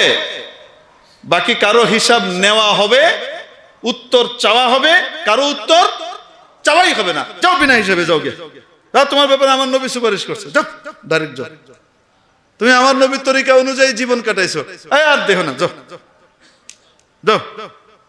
বুঝেননি কি বলি? আমরা যখন ইয়ে থেকে আসি না, উমরা করে আসি, তো আমাদের ফ্লাইটে প্রবাসী বাংলাদেশিদের বিরাট জামাত আসে একসাথে। কিছু মানুষ উমরা করে আসছে, হজ করে আসছে, আর কিছু আসছে ওখানে কাজ করে। এই বেচারারা নিজেদের শরীরের রক্ত পানি করে তারপর সামান্য কিছু ইনকাম, কি কষ্ট যে করে এটা যদি না দেখেন কল্পনা করতে পারবেন না। এত কষ্ট করে সামান্য কিছু টাকা অর্থ উপার্জন করে দীর্ঘদিন যাবৎ জমিয়ে তারপরে কিছু জিনিসপত্র কিনে শখের জিনিস নিয়ে আসে কার জন্য? দেশে মা বাবার সামনে দিবে, বিবিকে দিবে, বাচ্চাকে দিবে, একে ওকে দিবে। এই আইনা পার হওয়ার আগেই শিক্ষিত ডাকাত খাড়ায় থাকে, কিছু ছিনতাইকারী চোরের মতো খাড়ায় থাকে। এমন ব্যবহার আর আচার আচরণ করে কোন কোন ইমিগ্রেশন মানে আপনার কাস্টম অফিসার, কোন কাস্টম অফিসার এমন আচরণ করে মানুষের বাচ্চা করে না। আবার অনেক আলহামদুলিল্লাহ অনেক ভালোও আছেন, আছে না নাই? তো অন্য যারাই আসে সাধারণত কি করে? স্ক্যানারে দেন, লাইনে দাঁড়ান, বিস্কিট আনছেন না কি আনছেন, স্বর্ণ কি আনছেন না আনছেন, এটি লেহেন এটি জিগাইতে মুগাইতে থাকে, জান বাইরে যায় বেচারাদের। আর ওই হাজী সাহেবরা উমরাকারীরা যারা আসে ওরা আবার দেখলেই বুঝে কে কি আনছে না আনছে। চোখের ভিতরে আবার চোখের ভিতরে আলাদা স্ক্যানার আছে এদের, ওটা নড়াচড়া দেখলে বুঝে। তো আমাদের মতো মলবি টুলবি টাইপের যারা দেখে যায় কিছু নাইটাই আইছে, তো দেখে কি কয়, ওই লাইনে দাঁড়াইতেছে না, আপনারা যান, আপনারা যান। এই যখন কয় যান তখন এত ভাল লাগে। মাশাআল্লাহ মুসলমানের দেশে আছে, কমপক্ষে হজ এবং উমরার ইহতেরাম সম্মান এদের দিলের ভিতরে আছে, বলেন না কেন? তো দোয়া আসে, আয় আল্লাহ সে যেমন তোমার এই নুসুকটার, তোমার এই বিধানটার কি করছে? সম্মান দিছে। আল্লাহ তুমিও তারে দুনিয়া আখিরাতে কি করো? সম্মান দিও। মন থেকে দোয়া আসে, তারে দুনিয়া আখিরাতে ইজ্জত দিও। তো হিসাবাই ইয়াসিরা, যখন কয় যাও, আর কিছু লাগবে না, ওই হজ করেছে। আম্মা জান আয়েশা সিদ্দিকা রাদিয়াল্লাহু তাআলা আনহা নবীজিকে প্রশ্ন করলেন, ইয়া রাসূলুল্লাহ, হিসাব ছাড়া নাকি কেউ যেতে পারবে না? হিসাব চাইলে নাকি ধরা খেয়ে যাবে, তাহলে বিনা হিসাবে জান্নাত আমরা কেমনে পাবো? নবীজি বললেন, পেশ করা হবে আর ছেড়ে দেওয়া হবে, যাও। ও আম্মা মান নুকিশা ফাকাদ হালাক, আর যার ব্যাপারে খোঁজ খবর নিয়ে খুঁটিনাটি জিজ্ঞেস করা হবে, উত্তর দাও, কেমনে হইলো উত্তর দাও, হ্যাঁ শেষ। তো কিয়ামতের দিন 5টা প্রশ্ন হবে কি হবে না? এই 5 প্রশ্নের হিসাব রেডি করার দরকার আছে না নয়? টাকা পয়সা কই খরচ করি, কেমনে করি, এভাবে একটু চিন্তা ভাবনা করে নেওয়া দরকার। হালাল কাজে করলাম না হারাম কাজে খরচ করলাম? কবরের মধ্যে কয় প্রশ্ন জানা আছে না নাই? বাকি আছে কয়টা? দুনিয়াতে কয়টা? আসেন দুনিয়াটা নিয়ে আলোচনা করি। দুনিয়াতে 2 কোশ্চেন, এক সুখ দিয়ে প্রশ্ন পরীক্ষা নিবেন, দুঃখ দিয়ে পরীক্ষা নিবেন। সুখ দিয়ে পরীক্ষা নিবেন, দুঃখ দিয়ে পরীক্ষা নিবেন। সুখ পাওয়ার পরে, নিয়ামত পাওয়ার পরে যদি বান্দা নিয়ামত দাতাকে ভুলে যায়, নিয়ামতটা কে দিলেন তার কথা যদি ভুলে যায়, তার হুকুম আহকামের তোয়াক্কা না করে, তাহলে সে ফেল। আর যদি নিয়ামত দাতার কথা মনে রাখে এবং নিয়ামত দাতার ইচ্ছা অনুযায়ী নিয়ামতকে ব্যবহার করে, তাহলে এই ব্যক্তি পাশ করে গেল। এই ব্যক্তিকে শাকির হিসেবে লিখে নেওয়া হয়, নিয়ামতের শুকর আদায়কারী হিসেবে তার নাম লেখা হয়। আর যে ব্যক্তি নিয়ামতের শুকর আদায় করে, সেই ব্যক্তির ব্যাপারে মাওলা বলেন, লা আযীদান্নাকুম, সূরা ইব্রাহিমের 7 নম্বর আয়াতে মাওলা বলেন, লা ইন শাকারতুম লা আযীদান্নাকুম, যদি তোমরা শুকর আদায় করো তাহলে অবশ্যই অবশ্যই আমি তোমাদের নিয়ামতকে বাড়িয়ে দিব। ওই ব্যক্তি পাশ। মেরে মুআজ্জাজ হাজিরিন, ফেরাউনও রাজত্ব পেয়েছিল, ঠিক কিনা? শুকর আদায় করেছে না? মুসা আলাইহিস সালাম এবং তার অনুসারীদেরকে পিটাইছে, কয় না কেন? চিরকালীন সুখ শান্তির ঠিকানা পেয়ে গেছে ফেরাউন। নিয়ামত দাতার কথা ভুলে গেছে, মনে করছে আনা রব্বুকুমুল আলা, আমি বড় খোদা, আমারে পায় কেডা? রব্বুল আলামিন ধরে পানিতে চুবাইয়া মারছেন দলবল সহকারে, তারপরেও কয় শুধু মাইরা সারুম না, তোর চূড়ান্ত বেইজ্জত করে সারুম। ফালযাউমা নুনাজ্জিকা বিবাদানিকা লিতাকুনা লিমান খালফাকা আয়াহ, তোরে তো মারলাম, সবার লাশ পচবে, তোরটা পচবে না। তুই ওলি আল্লাহ হিসেবে পচবে না তা না, তুই বড় শয়তান হিসেবে পচবে না। তোরে আমি বাঁচায় রাখবো, তোর লাশ আমি থুয়ে দিমু, কিয়ামত পর্যন্ত মানুষ দেখবে তোরে, আর যেন ঘৃণা প্রকাশ করতে পারে, ভেটকি মেরে যেরকম দাঁত বাইর করে ফিরে রয়েছে সেটা যেন বুঝতে পারে। ক্ষমতা কই গেছে, বুঝেননি কি কই? নমরুদ সাহেব নেয়ামত পাওয়ার পরে, রাজত্ব পাওয়ার পরে নেয়ামত দাতার কথা মনে রেখেছে না ভুলে গেছে? হ্যাঁ, ইব্রাহিম আলাইহিস সালামকে পিটানোর জন্য উঠে বেড়ে লাগছে, ঠিক কিনা? ফলাফল কি দাঁড়াইছে? মাওলানা কারীম দুনিয়া থেকে নিছেন নিছেন নিছেন, কি দিয়ে নিছেন? গোটা পৃথিবীর বাদশা ছিল নমরুদ। গোটা পৃথিবীর উপরে রাজত্ব করছে ইতিহাসে মাত্র 4 জন। কয়জন? 2 জন আল্লাহর নেক বান্দা আর 2 জন খবিশ। বুখতেনাসর, নমরুদ, এই দুটো ছিল কাফের। জুলকারনাইন, সুলাইমান আলাইহিস সালাম, এই 2 জন আল্লাহর প্রিয় বান্দা, গোটা পৃথিবীর উপরে রাজত্ব করছেন। নমরুদ মিহার দুনিয়া থেকে যাওয়ার সিস্টেম কি হয়েছিল জানেননি? আল্লাহর লগে লড়াই করতে গেছে, আল্লাহ নাহের ভিতরে হান্দায় দিয়েছে ল্যাংড়া মশা একটা, ট্রমা সেন্টার থেকে আইসি মাত্র বেরিয়ে, ক্র্যাশে বরফিরে চলে, ওরা একটা পাঠাইছে, নাকে ঢুকছে, ঢুকে এটা ভিতরে মাথার ভিতরে মগজের ভিতরে ঢুকে পুম পুম করে কামড়ায়। এত ব্যথা, কোনো ওষুধে কামায় না, কারণ মশা তো সাধারণ মশা না, এত জুনদুম বিন জুনুদিল্লাহ, তো আল্লাহর সৈনিক, ঠিক কিনা? আল্লাহর সৈনিক রে মারা সম্ভব? এই ভিতরে ঢুকছে, তোমার দেখায় ল্যাংরা মশা তোমার সাইজ করবে, রিকা পিড়া। এখন এরকম থাপ্পড় মারলে কিছুক্ষণ চুপ করে থাকে, আবার কি করে কামড়ায়, ব্যথায়, প্রচন্ড ব্যথায় অস্থির, আবার একটা থাপ্পড় মারে, একটু থামে। তো নমরুদ রাগের চোটে একবার জুতা খুলে দিছে মাথায় বাড়ি, দেওয়ার পরে দেখে খুব আরাম, এবার অনেকক্ষণ চুপ করে রয়েছে, আর কিছু পায় না। এখন কর্মচারী নিয়োগ করছে এদিকায়, ও কি নির্ধারিত সময় দিছে, কিছুক্ষণ পর পর আমার মাথায় জুতাটা দিয়ে বাড়ি দিবি। জুতার বাড়ি খাওয়ানোর জন্য আর কেউ লাগবে না, নিজের ভিতরেই তৈরি হয়ে যাবে। আরে নমরুদের কথা কইতেছি, আপনারা এত জোরে ঠিক কোন কেন? মুসলমানের কথা কইতেছি না তো। বাড়ি দেয় আর এ কি পায়? আরাম পায়, অনেকক্ষণ চুপ। এখন যার দায়িত্ব দিছে সে বাইরে জুতা দিয়ে পিড়ায়, মনে মনে চিন্তা করে হালার কি বাদশাহ জুতার বাড়ি খাইতেছে, তাও আমার মতো মেথরের রাতে খাইতেছে বাড়ি। কিছুক্ষণ পরে একটু দেরি হয়ে গেলেই মশা কামড়ানো শুরু করে।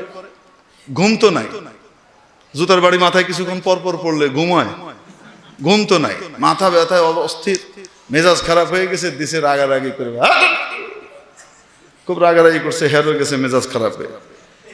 তো মানতে মানতে একবার দিছে বিশাল জোরে এক বাড়ি দিছে, পরে মাথায় গেছে ফেটে, নমরুদ গেছে মইরা, আর ল্যাংরা এরকম বাইরিয়া ফু বেড়ে গেছে গাছ।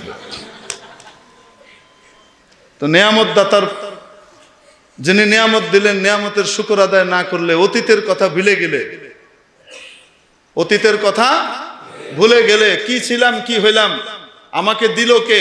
কে দিছেন? প্রত্যেক মানুষের জন্য। আপনি মিল ফ্যাক্টরির মালিক হয়েছেন, আপনার জন্য। আপনি মাদ্রাসার মোতায়েম হয়েছেন, আপনার জন্য। আপনি স্কুলের প্রিন্সিপাল হয়েছেন, আপনার জন্য। মাদ্রাসার হুজুর হয়েছেন, আপনার জন্য। স্যার হয়েছেন, আপনার জন্য। আমি আপনি স্বামী হয়েছি, পরিবারের কর্তা হয়েছি, আমার আপনার জন্য। আমি আপনি পরিবারের স্ত্রী হয়েছি, তাদের জন্য। ঠিক কিনা? নেয়ামত কে দিছেন? আল্লাহ। নেয়ামতের সদ্ব্যবহার করা, নেয়ামত যিনি দিছেন তার ইচ্ছা অনুযায়ী ব্যবহার করা। আল্লাহ তাআলা নিয়ামতের শুকরিয়া আদায় করলে মর্যাদা বাড়িয়ে দেন, অতীত মনে রাখলে। সুখ দিয়ে পরীক্ষা করেন। সুখ দিয়ে পরীক্ষা করলেন হযরত দাউদ আলাইহিস সালামকে। একটা দেশের রাজা আর বাদশা বানিয়ে দিলেন। হযরত দাউদ আলাইহিস সালাতু ওয়াস সালাম আল্লাহর ইচ্ছার বাইরে একটা কদম রাখলেন না। রব্বুল আলামিন কোন সিস্টেম করা ছাড়াই দাউদের শুকরের বিনিময় দিলেন। যেহেতু নিয়ামতের শুকর আদায় করেছে, সুখের শুকর আদায় করেছে, যিনি নিয়ামত দিয়েছেন তার ইচ্ছা অনুযায়ী নিয়ামত ব্যবহার করেছে, রব্বুল আলামিন তাকে এমন সন্তান দিলেন, নাম দিলেন সুলাইমান। দাউদ তো ছিলেন শুধু একটা দেশের বাদশা, সুলাইমান হলেন গোটা পৃথিবীর বাদশা। এজন্য আমার বংশ পরম্পরায় যেন পরবর্তীতেও তারা যেন রাজা প্রজা হইতে পারে, এটা যদি চাই তাহলে গুনাহ করার মাধ্যমে নয়, আল্লাহর হুকুম অনুযায়ী যদি আমি নিজের দেশকে চালাই, রব্বুল আলামিন অটোমেটিক আমার জন্য আমার পরবর্তী বংশধরকে তৈরি করে দিবেন। কন্যা কেন? মানুষ মাথায় করে আইনা বইব, করা লাগবে না, সিস্টেম করা লাগবে না। মেরে মুআজ্জাজ হাজিরিন, দ্বিতীয় পরীক্ষা হলো দুঃখ। কি দিয়ে পরীক্ষা করেন? কয় না কেন? দুঃখ দিয়ে পরীক্ষা করেন, কষ্ট দিয়ে, আপদ বিপদ বালা মুসিবত দিয়ে পরীক্ষা করেন। বান্দা কি সবর করে, ধৈর্য ধরে? আমি যা করি সেটা ভালোর জন্য করি, এটা কি সে মনে করে, নাকি সে আমার উপরে নাখোশ হয়ে যায়, উল্টা পাল্টা কথা কয়, সবর ছেড়ে দেয়? এটা আল্লাহ দেখেন। যদি বান্দা সবর করে, ধৈর্য ধরে, চেষ্টা তদবির যা করার সেটা তো করবে, বাকি আল্লাহ যা করছেন এটার উপরে খুশি, তাহলে আল্লাহ তাবারক ওয়া তাআলা তার মর্যাদা কেমন বাড়ান? শুকরকারীর চাইতে তার মর্যাদা আর অনেক বাড়িয়ে দেন। শুকরকারীর জন্য ঘোষণা বাড়িয়ে দিব, আর সবরকারীর জন্য ঘোষণা হলো বিনা হিসাবে দিব, বেহিসাব দিব। ইন্নামা ইউয়াফাস সাবিরুনা আজরাহুম বিগাইরি হিসাব। নিশ্চয় যারা সবর করবে, বিপদে আপদে মুসিবতে পড়ে ধৈর্য ধরবে, তাকে পুরা করে দেওয়া হবে তার বিনিময়। কোনো হিসাব কিতাব করা হবে না, বেহিসাব দেওয়া হবে। পাস। হুজুর এটা তো বড় কঠিন, মুসিবতে পড়ার পরে এটাকে সহ্য করে নেওয়া, ধৈর্য ধারণ করা তো বড় কঠিন। আগে নামাজ কালাম পড়তাম না হুজুর, অনেক টাকা পয়সা ছিল, নামাজ কালাম পড়া শুরু করলাম, এখন টাকা শুধু আল্লাহ কেমন জানি কমায় দেয়, মুসিবতের ভিতরে পড়তেছি, হয় কি হয় না? হুজুর এই আল্লাহর নামাজ পড়তাম না, পাস না ফেল, হ্যাঁ এই অবস্থায় বসে আছে। আল্লাহ কমান আর যাই করেন, আল্লাহ যা করেন আমার ভালোর জন্য করেন, আমি এটাতে খুশি। দুনিয়াও পাস, আখেরাতেও পাস। এক বাদশা, তার পাশে মন্ত্রী বসা, হঠাৎ বাদশার হাত কেটে গেছে। কেটে যাওয়ার পরে চামচের দল আছে না সামনে, সভাসদ, আহা উহু,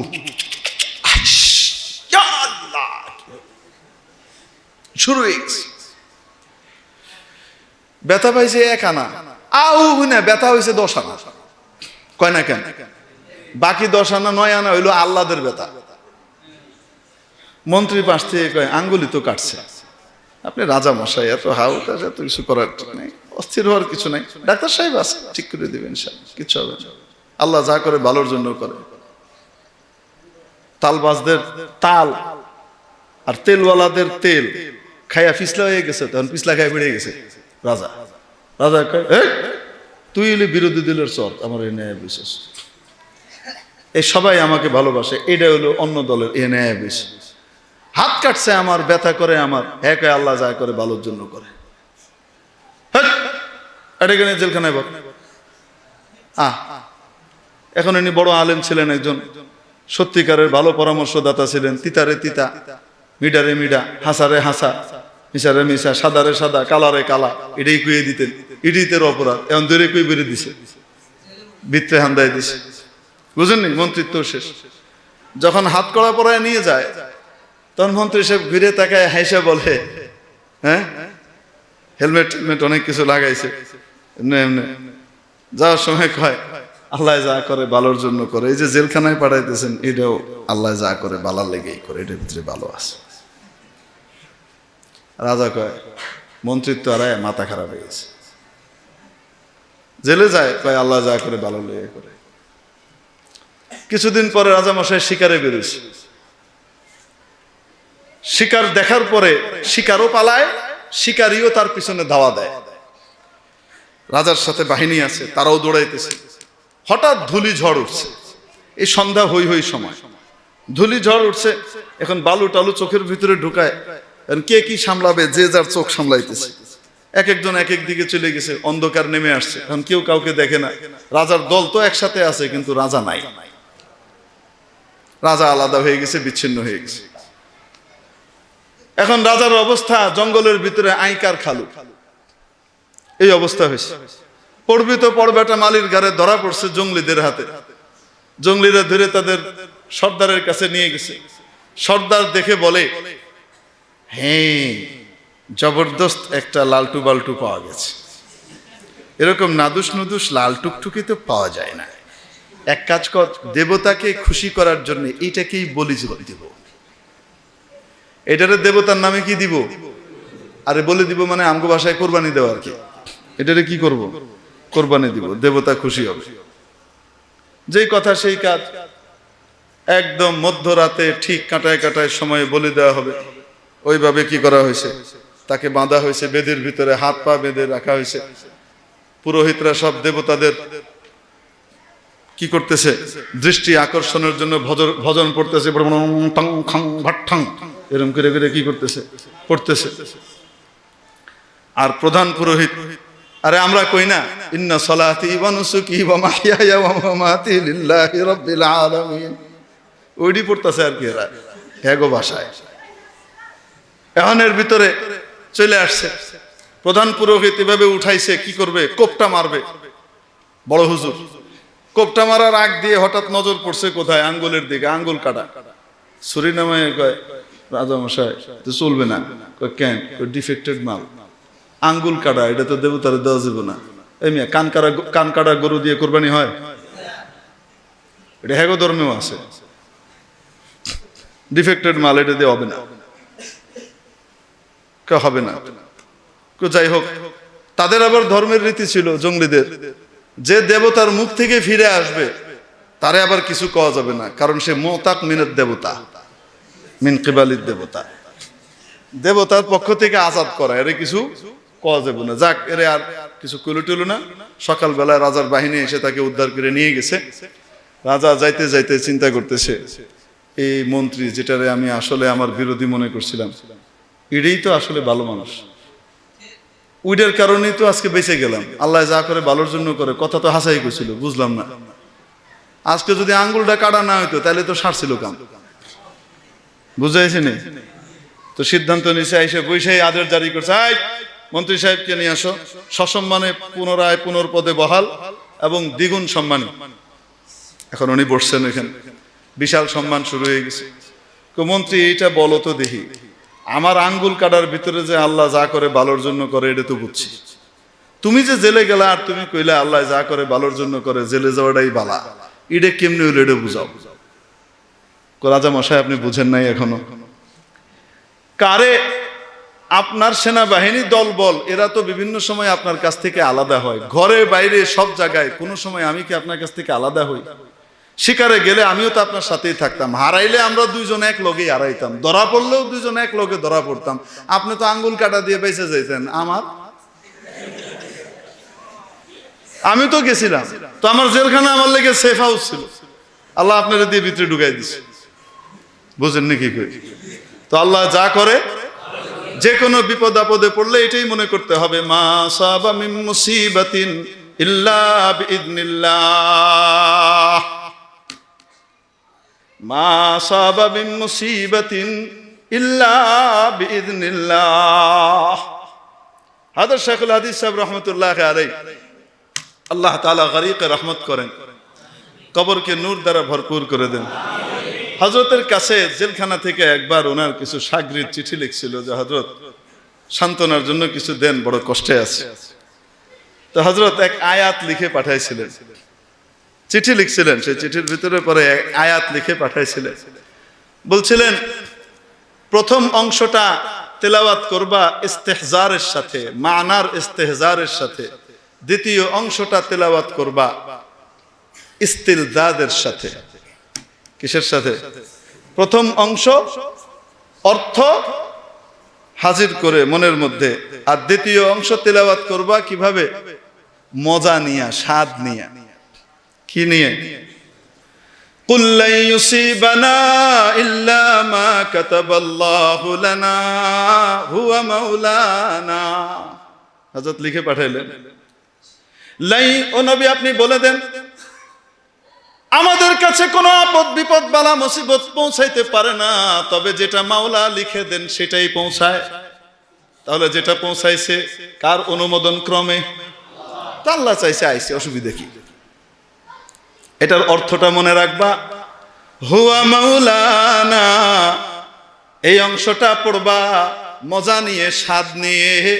উনি আমাদের বন্ধু, উনি আমাদের মালিক, উনি আমাদের সহায়। আমাদের সহায় কি? বিপদে ফেললেও ছেড়ে দেওয়ার জন্য ফেলে দেন নাই, বিপদে ফেলছেন। একটা বাচ্চাকে যখন বাবা মা, দাদা দাদি, নানা নানি আদর করে এভাবে উপরে ছুঁড়ে মারে, বাচ্চার কোনো সহায় নাই, কিন্তু বাচ্চা খিলখিল করে হাসে। কেন হাসে? সে জানে আমাকে ছুঁড়ে মারা হয়েছে ফেলে দেওয়ার জন্য নয়, সময় মতো ধরে ফেলার জন্যে। রব্বুল আলামিন যদি কাউকে বিপদে ফেলেন, আপদে ফেলেন, উপর থেকে ফেলে দিয়েছেন এজন্য নয় যে সে পড়ে যাবে। বিপদে ফেলেন এই জন্য সময় মতো ধরবেন, সময় মতো ধরার দ্বারা মর্যাদা আরো বেশি বাড়বে। কুল লা ইউসিবানা ইল্লা মা কাতাবাল্লাহু লানা হুয়া মাওলানা হুয়া মাওলানা হুয়া মাওলানা। রব্বুল আলামিন আমাদেরকে শিখিয়েছেন, আরে তোমরা বলো না কেন, তোমরা কও।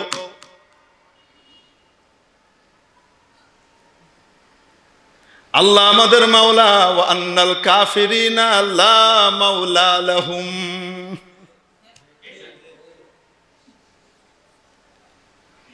আল্লাহ মাওলাল্লাযিনা আমানু, আল্লাহ ইমানদারদের মাওলা, ইমানদারদের সহায়। ঠিক কিনা? ওয়া আন্নাল কাফিরিনা লা মাওলা লাহুম, কাফেরদের কোনো অভিভাবক নাই। আমাদের অভিভাবক জোরে বলুন কে? হুয়া মাওলানা, আমাদের কে আছে? আল্লাহু আকবার কবীরা। তো বলতেছিলাম দুনিয়াতে সুখ দিয়ে পরীক্ষা করেন, দুঃখ দিয়ে পরীক্ষা করেন। পরীক্ষার মধ্যে যদি বান্দা পাস করে, আল্লাহর কথা মনে রাখে, পাস। আল্লাহর হুকুম না মানলে ফেল হয়ে যায়, ঠিক কিনা? আদর শেখুল হাদিস রাহমাতুল্লাহ আলাইহি ওই হাদিস শোনাইতেছিলেন, মনে আছে না নাই আপনাদের?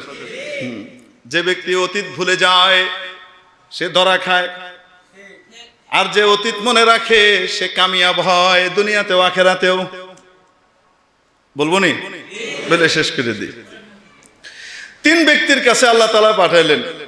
একজন হলো কুষ্ঠ রোগী, সারা মানে স্কিন ক্যান্সার হয়েছে, শরীরের ভিতরে গোশত পচে যাচ্ছে, কুষ্ঠ রোগ।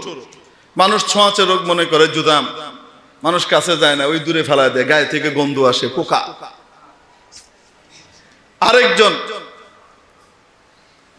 টাকলু, চুল নাই, নেড়া, এনে কিছু আছে, এনে নাই, এনে আছে, এনে নাই, দেখতে ভালো লাগে, খারাপ লাগে, টাইকা। আমরা বাংলায় বলি টেকো। আরেক ব্যক্তি ছিল অন্ধ, জন্ম অন্ধ। এক ফেরেশতাকে আল্লাহ তাআলা মানুষের বেশে পাঠালেন। সেই ফেরেশতা এসে বলল যে আমি আল্লাহ তরফ থেকে বিশেষ ক্ষমতা নিয়ে আসছি, তুমি যা চাও তোমাকে তাই দেওয়া হবে। কি চাও? কুষ্ঠরোগী কয়, কি আর চাইবো, মানুষ আমাকে ঘৃণা করে, আমার কাছে আসে না, আমার এটা ভালো হয়ে গেলে আর কিছু লাগবে না। তো ফেরেশতা হাত বুলাই দিছে, আল্লাহ ভালো করে দেখ, লগে লগে ভালো হয়ে গেছে। কার কি চাও? হে তো ওই নগদ মোজেজা কারামত দেহে কয়, আমারে একটা আপনি উটের ব্যবস্থা করে দিন, 2টা উট হইলে আমি খেয়ে দিয়ে চলতে পারবো। উট 2টা দিয়ে কইছে আল্লাহ বরকত দে। যাই হোক, কিছুদিন পরে এই উটের 2টা উট থেকে বরকত না, এত উট হইছে মওলানা সাহেবের পোলাপাইনের মতো। মাত্র 2 জন, মাশাআল্লাহ ডজন। আমাদের জুনায়েদ আল হাবিব সাহেবের 17 জন। আরে সুবহানাল্লাহ কসনা গেল লিগা কয়জন? 17 জন। জেলখানার ভিতরে এরকম শরীরে কাপড় খুলে যখন শুইছে, তো রুমে আমি ঢুকছি, আমি ঢুকে দেখি কোমরটা একটুখানি। তো আমি বললাম, এই কোমর টেনে 17টা বেরিয়েছে। মজা করতেছিলাম। আল্লাহু আকবার কাবীরা। ক্ষমতা কার? আরে কয় না কেন? যৌবনের হেফাজত করলে, নজরের হেফাজত করলে, দিলের হেফাজত করলে আল্লাহ তাবারাকা ওয়া তাআলা 80 বছর বয়সেও জিনিস বের করে। শেখুল ইসলাম হযরত মাদানী রহমতুল্লাহ আলাইহির ছোট সাহেবজাদা হযরত সৈয়দ আসজাদ মাদানী সাহেব জন্ম নিয়েছেন কত বছর বয়সে কইতে পারেননি। হযরত শেখুল ইসলামের বয়স যখন 82 বছর। আল্লাহু আকবার কোন দেখেন। হ্যাঁ, তো বরকত, মৌলবীর কাছে মেয়ে আসে, বরকত হয়। আল্লাহর রহমতে 10-12টা 10 জন 10 ডজন ডজন আল্লাহ বের করেন, দুনিয়ার ভিতরে খেদমত করে মানুষকে জান্নাতি বানায়, কয় না কেন? এটা হলো বরকত। তো 2 উট দিছে, এত বরকত হয়েছে, পুরা প্রান্তর ভিড়ে গেছে। গেছে টাইকার কাছে, হ্যাঁ ওই রুমগুলো টাকটা ভালো হয়ে যায়। আর কি চাও? 2টা গরু। তো গরু দিছে, আল্লাহ বরকত দেয় দিয়ে। তারপরে হেরো গরু এত হয়েছে, আল্লাহু আকবার, মাইলের পর মাইল খালি ক্যাটল আর ক্যাটল, গরু। গেছে অন্ধের কাছে, কি চাও? চোখটা যদি ভালো হয়, দুনিয়াটা কি দেখতে পারলাম, হাত বুলাই দিছে, ভালো হয়ে গেছে। আর কি চাও? কিছু লাগবে না, 2টা ছাগল দেয়। 2টা ছাগল দিয়ে গেছে, আমি যে চলতে পারি, আল্লাহ বরকত দেয়। এত ছাগল হয়েছে, আল্লাহু আকবার, পাহাড়ের উপর নিচ কোনো খালি নাই, ছাগল আর ছাগল।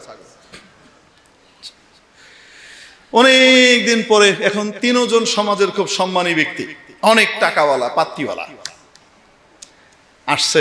ওই ফেরেশতা আবার আইছে, এবার মুসাফিরের বেশে আসছে।